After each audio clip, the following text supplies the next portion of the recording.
welcome back to my channel. Thank you for passing through. Hopefully you're going to stay till the very end. So I want to get straight into this. I feel like sometimes as a single mum, you get a bit of a bad rep. There is definitely a stereotype of single mothers, and I think especially with black single mothers as well, there's a stereotype that goes along with it. And I would love to just remind people, you don't know the reason why somebody is a single mother. The reason why I am a single mother is because the father of my child does not want to be present in my son's life. He has not made any effort to come into his life and be a parent who is active for him. That just hasn't happened. Another reason why I'm single is because we were in a very, very toxic relationship. I suffered physical abuse from him, mental abuse from him, and verbal abuse from him. And I made the choice that there was no way at all that I was going to let my son grow up thinking that that was normal. Because when you're a child and you see certain things in your family, you assume that is normal. You think that is how everyone's mum and dad acts. You think that's how everyone's household is. And that was not the case. And I was going to make sure of it for my son, because I knew it would be extremely selfish of me to stay in a relationship just because I didn't want to be classed as a single mum. That is one of the reasons why I really tried to make that relationship work, because I did not want that label put on me. I knew in the past how much I had judged other women for being single parents. So I think that's why it was so distasteful for me to become one myself, because I had always assumed, well, obviously they made the wrong decision with the man that they choose. They saw all these red flags and they still decided to lay down and have a baby with him. They're just stupid. They were desperate. They had a baby to try and keep their man. And it's not always the case.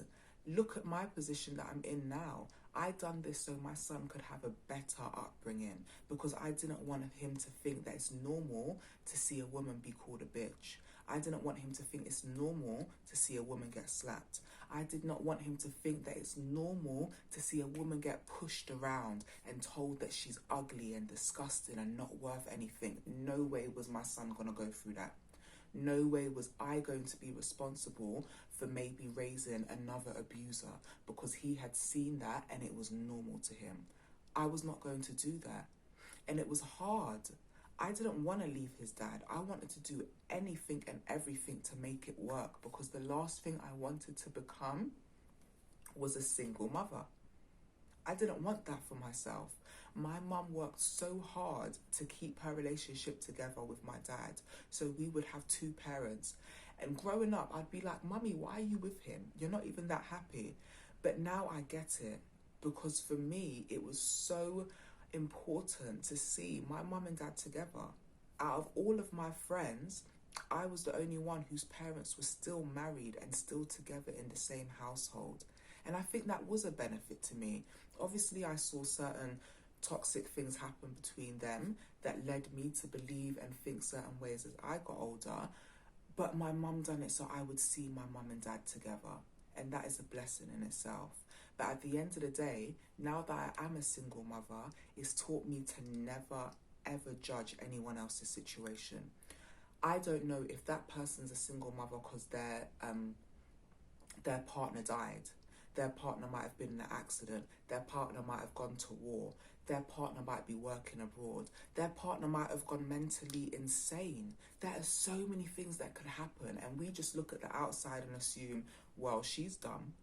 Like, how are you going to keep having baby after baby with men that don't stick with you? You don't know what she's been through. You don't know what her mental state is like for the sort of men that she picks and why she ends up pregnant. Maybe she can't be on any sort of contraception. Maybe she was on contraception and still got pregnant and the man just decided to leave. Don't judge others. And on top of that, stop judging yourself. You were in your situation for a reason. And sometimes we don't realize that it's a blessing in disguise. So stop judging yourself, stop judging other people. I used to feel like when I walked out on the street with my buggy, pushing my son around, it's like I had a big, massive yellow sign on my forehead saying single black mother. Like, but at the end of the day, people might not have even been thinking that. It was my own insecurities that made me put myself down even more. And even if people were thinking that, their business has nothing to do with me. Their opinion has nothing to do with me. What they think and what they say has nothing to do with me, because they do not pay my bills, they do not feed me, and they do not provide or take care of my child. So I stopped caring. I really stopped giving a flying beep about what people might be saying, because I know deep down, and I know the truth, that I am giving my son a blessing by being single, by not being with his dad. He doesn't have a clue of how much destruction that I have saved him from by not having a dad around. Now, I still feel guilt sometimes that he doesn't have that male role model, but at the end of the day, I need to remind myself that I have saved my son from seeing so much BS, and there are kids out there right now that are seeing what I went through and worse. And because I made the decision to not be selfish and to become a single mother, he is in a house of peace. When he wakes up, he knows what's going to happen. He knows what I'm like. He knows that there's not going to be any arguing or me tussling with someone or me getting pushed in a room and the door closed behind us and he's just hearing crying and screaming and swearing. He's not having to deal with all of that. And I'm happy that I can say that. So do not care about whatever people may think or what they will say, because you were in your position for a reason. And like my last video, remind yourself of the blessings that being single have brought to you. So I just want to remind all of you out there to not care about other people's judgments, to remember why you're in the position that you're in, and just keep improving as being a parent. We're not perfect. I have anger issues, for sure. But I've learned ways of how to control my anger. Me and my son even decided that I will have a shouting jar. So anytime that I shout, I put £1 in that jar. And I don't want to keep putting my pounds in that jar. So I've really calmed down my shouting, but I will make mistakes. There have been times I've disciplined my son and I've looked back and I thought that was way too much. And I've had to get over the guilt, forgive myself, and learn better ways to do it. That's all you can do. But stop judging yourself and stop judging others as well. And if you think or feel like anybody else is judging you, you don't need to care about it, because their opinion does not matter. All that matters is about what you think and feel about yourself. So I hope this has helped somebody today, and hopefully you come back again for my next video. Take care.